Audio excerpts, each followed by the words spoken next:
So the Olympic flame finally arrived in China, touching down safely on Wednesday. It landed at Hong Kong airport from Vietnam. Hong Kong, of course, Chinese territory since 1997. The torch was whisked off on board a bus taken to a secret location before Friday's relay. Hello and welcome to this program. It's leg number 6 of On the Road to Beijing, our weekly show that takes you right up to the opening ceremony of the Olympic Games. Wednesday, an eventful day as China gears up to host that show, 100 days to go. The Chinese kicked off the countdown with a concert. Big-name Asian stars gave a rendition of the official Olympic song, with the chorus reserved for Hong Kong-born actor Jackie Chan.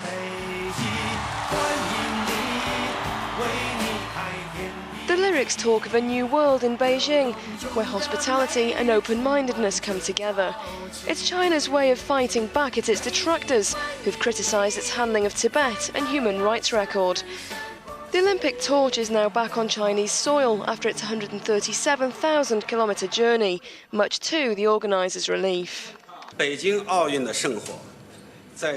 its 30-day relay, the Beijing Olympic flame has arrived in Hong Kong, back to the embrace of the motherland. We feel the same as everyone. We're very excited. Last month's riots in Tibet set off protests against China worldwide. The Olympic flame was meant to spread the Olympic spirit to other countries, but instead was met by pro-Tibet demonstrations, leaving politics overshadowing the sport. In Paris, Chinese officials finally extinguished the flame because of demonstrators.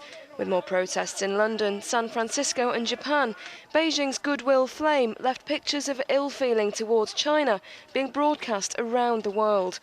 Only North Korea, China's communist neighbour and ally, didn't protest. With just 100 days left until the Games, organisers are hoping the focus will shift towards the athletes and away from the politics. Meanwhile, a big day as well here in France. The French Olympic Committee revealed their choice of athlete who will carry the tricolour flag for that opening ceremony. The honour goes to Tony Estanguet, a two-time Olympic champion for the kayak canoe. Let's go straight to this week's guest. Patrick Clastre is a historian and specialist on the history of these games. Patrick Clastre, welcome. The torch now in China. Do you think that's the end of the problems we've seen? Yes, the flame is safe in China. There may be a few incidents on the way to Tibet, for example, but that would be quite surprising. The Chinese authorities have shown their ability to stifle any protest, even in Paris, for example. But nevertheless, isn't it a bit surprising to see the naivety of the Chinese who believe that this global trip of the torch would go well? Yes, there was naivety from the part of the Chinese authorities, extremely confident in the ability of Olympics to silence democracy, but also on the part of the IOC, because it selected Peking, a land inhospitable to human rights, a police state, and the IOC hasn't made this choice since the Olympic Games in Moscow in the 1980s. Since then, the Games have only been in democratic countries, so the IOC has got a bit of a problem. So the IOC has been extremely discreet. Jacques Rogge, the president, has expressed his view, but there's a great unease within the organization in Switzerland. Yes, the choice of Peking fell to his predecessor, Mr. Saint-Mahange. Jacques Rogge is caught up in the conflicting ideals of the Olympics. The Olympics is about promoting peace between nation states, but it's also a means to promote freedom and ideals. But the Olympic Charter doesn't make any specific reference to human rights. It's about universal ethical values, and the IOC doesn't want to be under the influence of the UN. But the Olympic Charter also says that the Olympic movement has to act in favor of peace. Is this applicable to the situation in Tibet? Could the IOC play a leading role in what's happening over there? What's extraordinary is that the IOC makes a distinction between international peace on the one hand and human rights on the other. It prefers to sacrifice human rights on the altar of supposed universal peace in the sporting realm. This is a total illusion, and it's got some real problems. I've already already said this.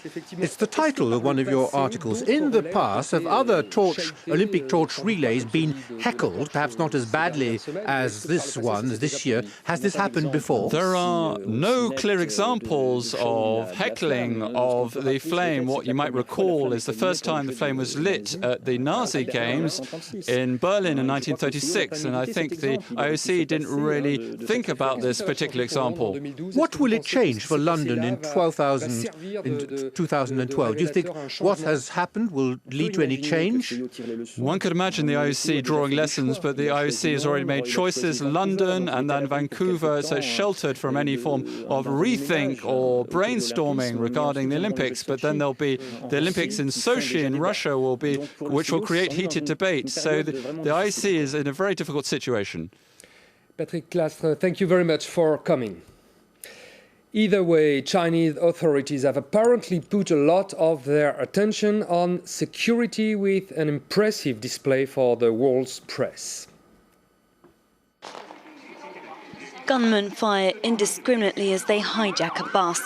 Chinese police arrive just in time. Passengers cower in their seats. Fortunately, this is just a drill. Keen to be seen as doing everything possible to minimize the terrorist threat, security forces have been training round the clock, preparing for every possible scenario. This show of force was staged for the benefit of Western cameras, highlighting the level of detail that's gone into preparing the massive security operation ahead of the Beijing Olympic Games in August. Crowd control is an important part of the security preparations. This drill shows the authorities' tactics for dealing with any potential clashes with spectators. It's followed by the response to a hostage crisis. According to official figures, 100,000 police officers will be enforcing security during the Games. Many have spent the past few months training abroad in preparation for welcoming so many foreign visitors. With the world's attention focused on Beijing, Chinese authorities are determined not to let security concerns upstage their efforts when the Games get underway. The Torch will now do a tour of China, visiting every single province of the country, including Tibet. You can see the stages for the upcoming week. As soon as the weather permits, the Torch will attempt to make the symbolic climb up Mount Everest. We'll end the show on a musical note. Once again, the official Olympic song called Beijing welcomes you. Not quite the Beatles, but it will no doubt be a big hit in China, at least. Thank you for watching. We'll be back next week. 北京欢迎你，在太阳下分享呼吸，在黄土地刷新。